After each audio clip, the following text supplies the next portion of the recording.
எல்லாருக்கும் வணக்கம். இது என்னோட ஃபர்ஸ்ட் வீடியோ. சிம்பிளாக சொல்லணும்னா நான் தனியாக இருக்கேங்க. எனக்கு தனியாக இருக்கவே தனியாக சாப்பிட்றேன் ஃபீல் ஆகும்.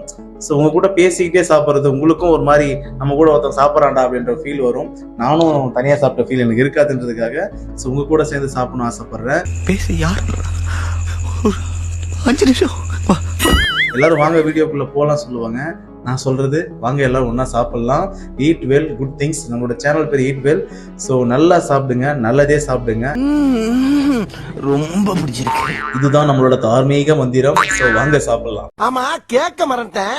நீங்க என்ன வேலை செய்றீங்க? ஸோ இப்போ வரைக்குமே நான் சென்னையில் ஆட்டோ தான் ஓட்டிட்டு இருக்கேன். ஸோ ஆட்டோ ஓட்டிக்கிட்டே நம்ம ஏதாச்சும் பண்ணணும், அதுலேயே இருக்கக்கூடாதுன்றதுக்காக நானும் பல வருஷமா எடிட்டிங் இந்த மாதிரிலாம் பண்ணிட்டு தான் இருந்தேன். அதான்டா முதல்ல, அப்புறம் தான்டா இதெல்லாம்.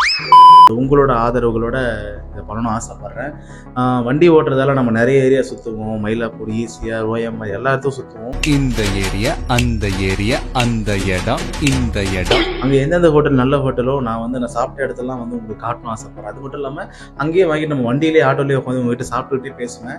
நம்ம அப்படியே பேசிக்கிட்டே ரொம்ப நல்லா இருக்கும் இல்லையா? சாப்பிட்டுட்டே பேசினா நல்லா தான் இருக்கும். நீங்கள் ஏதாச்சும் ஒரு இடத்த சஜஸ்ட் பண்ணிங்கன்னா கூட அந்த ஹோட்டலுக்கு போய் நம்ம வாங்கி நம்ம உட்காந்து சாப்பிடலாம். சாப்பிட்டு வீடியோ போடுறேன். அந்த ஹோட்டலை பற்றி எப்படி இருக்கு, நல்லா இருக்குன்னு சொல்லிட்டு சொல்கிறேன். நம்ம நேரம் ஆட்டோ ஓரம் கட்டி விட்டு சும்மா பிளேட்டை வச்சு சாப்பாடை கொட்டி அழகாக பொறுமையாக சாப்பிட்டுக்கிட்டே பேசினா அப்படி இருக்கும். ஸோ வாங்க இதுக்கு மேலே அப்படி பண்ணுவோம். கொஞ்சம் சப்போர்ட் மட்டும் பண்ணினா நல்லா இருக்கும்னு தோணுது. லைக்ஸ்ல சும்மா பிச்சுக்கு போகுது பாரு. ஸோ சாப்பிட்டுக்கிட்டே பேசலாம் வாங்க. கேமரா குவாலிட்டி கொஞ்சம் கம்மியாக தான் இருக்கும், அட்ஜஸ்ட் பண்ணிக்கோங்க. சமையல் வேலை தாங்க ஆயிட்டு இருக்குது. நம்ம ஏதோ ஒரு அளவுக்கு நல்லா சமைப்போம். சிக்கன் குழம்பு வச்சிட்டு இருக்கேன். வாங்க சாப்பிடலாம்.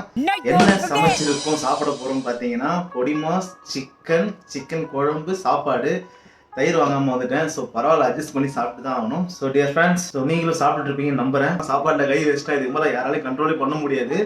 நம்ம சாப்பாடுக்காக வெயிட் பண்ணலாம், ஆனால் சாப்பாடு நமக்காக வெயிட் பண்ணக்கூடாது. பார்த்துக்கங்க, அதுக்காக தான் எப்பயுமே உட்காந்துட்டா கையை வச்சுட்டோன்னா சாப்பிட்றணும், ஸ்டாப்பே பண்ணக்கூடாது. ஸோ ஃபர்ஸ்ட் பைட் எப்பயுமே வழக்கம் போல இறைவனுக்கு லைட்டாக ஒப்பதிக்கு வச்சுட்டு அந்த விவசாயிகளும் ஒப்பிட்டு பார்த்து அவங்களாம் அவ்வளோ கஷ்டப்படலன்னா இவ்வளோ சொகுசாக உட்காந்து சாப்பிட முடியும். நம்மளால என்னன்னா குழம்பு ரொம்ப கட்டியாக இருந்துச்சுங்க, நம்ம பிடிக்காது. கட்டியாக இருந்துச்சுன்னா போட்டு பிசைஞ்சு கஷ்டப்பட்டு சாப்பிட்ற மாதிரி இருக்கும். இந்த கறி கஞ்சின்னு சொல்லுவாங்க பாருங்க, அந்த மாதிரி சாப்பிட்டோன்னா நல்லா இருக்கும். அதே கறி குழம்பு வச்சுட்டு அந்த கறி குழம்புலேருந்து கறியை எடுத்து தவால லைட்டாக எண்ணெயை ஊற்றி ஆனியன் போட்டு கருவேப்பிலை போட்டு தலைவனை கொஞ்சம் தூக்கி விட்டோமா, எவ்வளோ சாப்பிட வருமோ அவ்வளோ சிக்கன் அதில் போட்டு இந்த குழம்போடு சேர்த்து நல்லா வதக்கிட்டு நல்லா திக்கானதுக்கப்புறம் எடுத்து வச்சு சாப்பிட்டு பாருங்க.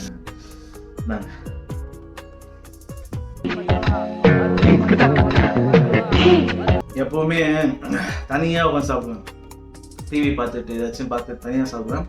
அப்போ ஏதோ ஒரு மாதிரி ஏதோ சாப்பிட்ற மாதிரி இருக்கும். இப்போ நான் தனியாக பேசிட்டு இருக்கேன், இருந்தாலும் தனியாக பேசல, உங்ககிட்ட பேசிட்டு இருக்கேன். அதனால எனக்கு தனியாக சாப்பிட்ற ஃபீல் இல்லை. இன்னைக்கு ஒரு பிடி இருந்தாலும் டயட்ல இருக்கும். இன்னைக்கு உங்க கூட சாப்பிடணுன்றதுக்காக ஒரு சந்தோஷத்துல மகிழ்ச்சியில நல்லா சாப்பிட்றேன். ஒரு 4 எவ்வளோ எடுத்து வைக்கோங்க, ஆட்டோமேட்டிக்காக அந்த கோல்டு இறங்குது. அப்படி ஏன்னா மிளகு போட்டு நம்ம மசாலா, அந்த மல்லி, மிளகு, அந்த ஜீரகம் இதெல்லாம் போட்டு பெருனா வானலில் போட்டு வதக்கிட்டு எடுத்து காஞ்ச கருவேப்பிலாம் போட்டு வரமிளகாலாம் போட்டு அரைச்சி எடுத்துன்னு வச்சிங்களா மசாலா, அவ்வளோ சூப்பராக வரும். நீங்கள் வெறும் மிளகு போட்டு சமைக்கிறதுக்கு கூட இவங்களையும் சேர்த்து போட்டுன்னு வச்சிங்களேன், வேற மாதிரி இருக்கும். சிக்கன் தான் ஹைலைட், ரொம்ப பிடிக்கும் இது.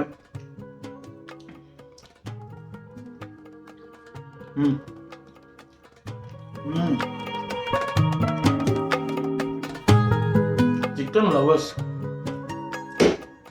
வாய்ப்பே இல்லைங்க.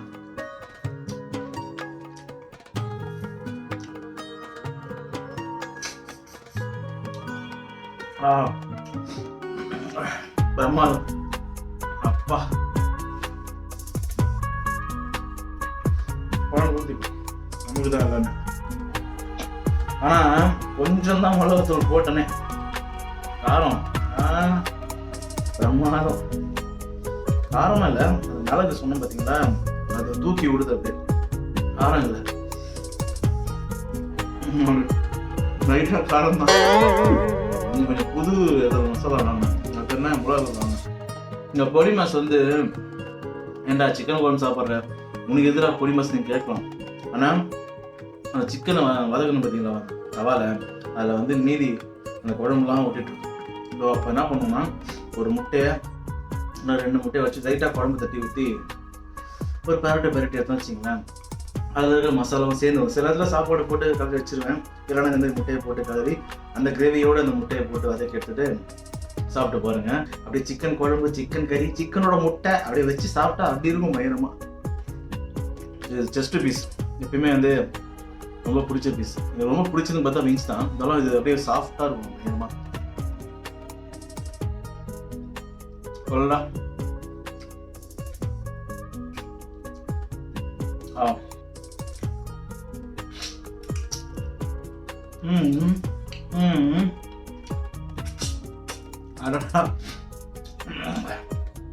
அருமையா. எனக்குலாம் சிக்கனு, மட்டனு, மற்ற எல்லா வகையிலும் இது வச்சுட்டு முதல்ல எதில் கை வைப்பீங்க என்ன வச்சுங்களேன், முதல்ல சிக்கனை தான் கை வைப்பேன். அது என்னவோ தெரியலங்க, எமோஷனல். அது சிக்கன் மேலே என்னவோ அது ஒரு பைத்தியங்க. அது பயங்கரமா எமோஷனல், பயங்கர எமோஷனல். அந்த கோழி போட்டு வெட்டினாங்க, 2 இதில் வெட்டினாங்க, அறுத்தாங்க, கஷ்டமா இருந்துச்சு. என்னடா இது நம்ம சொல்லி அறுத்துட்டாங்களே. ஆனால் சாப்பிடும்போது அதை ஃபீல் பண்ணுறோமா பார்த்தீங்களா? அதான் வேற என்ன பண்றது. அந்த கோழி திட்டி இருக்கேன் ரெண்டாவது.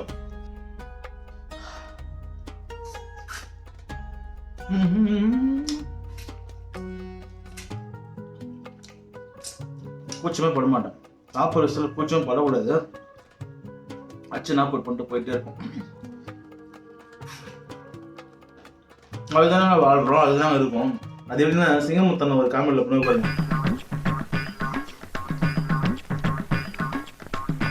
அது எனக்கு ரொம்ப பிடிக்கும். ஏன்னா அப்படிதான் சாப்பிடணுமே. சும்மா அந்த கோழி கொத்துறா போல கோழி இறங்குதுங்க, நல்லா ஃபீல் பண்ண முடியும். என்னங்க மருந்து மாத்திரை என்னைக்குமே சிக்கன் ஒரு ரசமும் ஒரு நண்டு ரசமும் வச்சு மிளகு தாங்க மருத்துவமே. கோல்டுக்கெல்லாம் அதெல்லாம் கோல்டு மெடலிஸ்ட். அது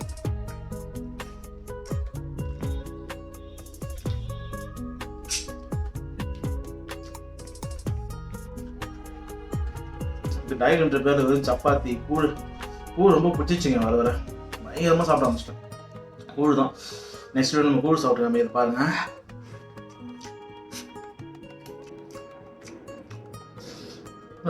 டிஃப்ரெண்ட் பாருங்க. சாப்பிட்டா இருக்கு, ஆனால் மேலே கோட்டிங் இல்லை. குழம்பு நிறுத்தம்ல, ஆனால் இப்படி சாப்பிட்டீங்கன்னா அந்த குழம்பு கடையில் நல்லா சுண்டி சிக்கன்ல இறங்கிடும். அப்படியே எடுத்து தங்க தட்டுல சாப்பிட்டாலும் வெள்ளி தட்டுல சாப்பிட்டாலும் இந்த வாழை இலை பார்த்தீங்களா, ஐயோ. ஏன்னா ரொம்ப பிடிக்கும் வாழை இலை. அந்த சூடா சாப்பாடு கொட்டின உடனே அந்த வாழை இலை இருந்து ஒரு அரோமா கிளம்பி வரும்.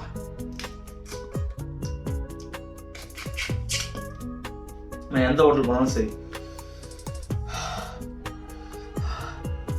வாழை இலை வச்சு கட்டுங்கன்னா சொல்லுவேன் முதல்ல. அவன் இல்லை ஆஹான்னா காசு கூட தர வாழை இலை கட்டு, இவ்வளோதான். இந்த கண்டெய்னர்ல வேணாம், எனக்கு வேணாம், நீ வாழை இலை கட்டு, அதான் எனக்கு வேணும்.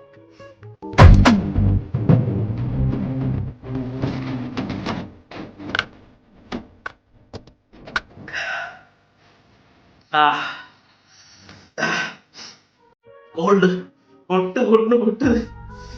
இப்படிதான் சாப்பிடணும். காரமா கட இறங்கணும். அப்படியே உள்ள இறங்கி ஒரு ரேஷன் ஆகும் பாருங்க மசாலா. அப்படியே மொத்த கோல்டையும் தட்டி விட்டுரும் பயங்கரமா பாருங்க.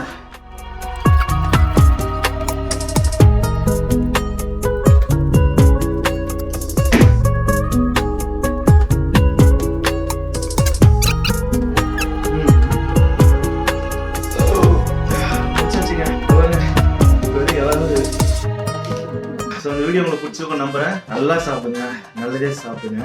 இது வரைக்கும் பொறுத்து பார்த்தமைக்கு நன்றி.